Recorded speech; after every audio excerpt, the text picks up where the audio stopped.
రైతు సోదరులకు నమస్కారం అండి. నా పేరు తిరుమలరావు. నేను ఇనిస్టా కంపెనీలో గత 2 సంవత్సరాలుగా గుంటూరు టెరిటరీ మేనేజర్గా పనిచేస్తున్నాను. ఈరోజు తారీఖు వచ్చేతలకి మార్చి 13, 2026 సంవత్సరం అండి.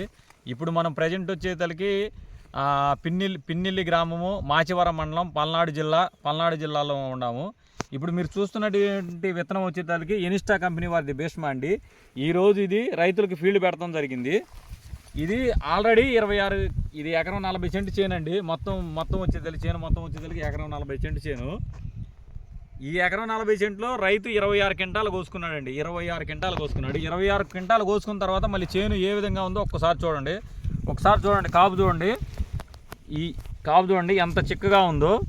ఇది పైనండి, ప్లస్ కింద కూడా చూడండి ఏ విధంగా ఉందో.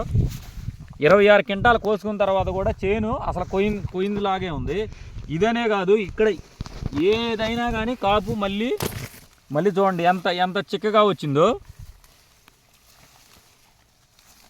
చూడండి ఎంత చిక్కగా వచ్చిందో. ఈ చేలో ఎక్కడన్నా కానీ చూద్దామన్నా కానీ ఒక్క వైరస్ మొక్క కూడా లేదండి. ఒక్క వైరస్ మొక్క లేదు. ఇప్పుడున్న ప్రస్తుతం ఉన్న కాలంలో నల్లి ఎక్కువగా ఉంటుందండి. నల్లి ఎక్కువగా ఉన్నా కానీ భీష్మ విత్తనాన్ని ఏమి చేయలేకపోయింది. ప్లస్ ఏంటంటే వైరస్ కూడా ఏమి లేదు. ఇప్పుడు మీరు అక్కడ చూపించింది కదండి, ఇది ఎక్కడైనా చూసుకోండి. చూడండి భీష్మ చూడండి, కాపు చూడండి.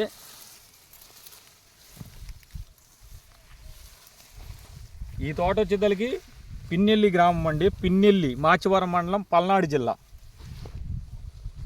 చూడండి ఎక్కడన్నా కానీ ఒక్క కూడా వైరస్ లేదు.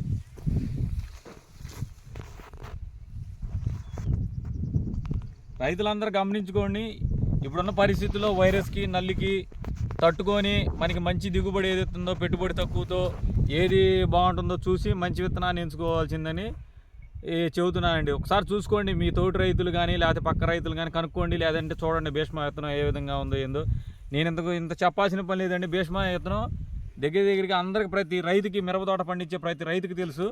కాబట్టి ఒకసారి ఆలోచించుకొని మిగతా రకాలకి ఎట్లుంది, ఇనిస్టా కంపెనీ వారి భీష్మ వెరైటీ ఎలా ఉందనేది ఒకసారి చూడండి. చూసి మంచి విత్తనం ఎంచుకోండి, మంచి విత్తనం వేసుకోండి.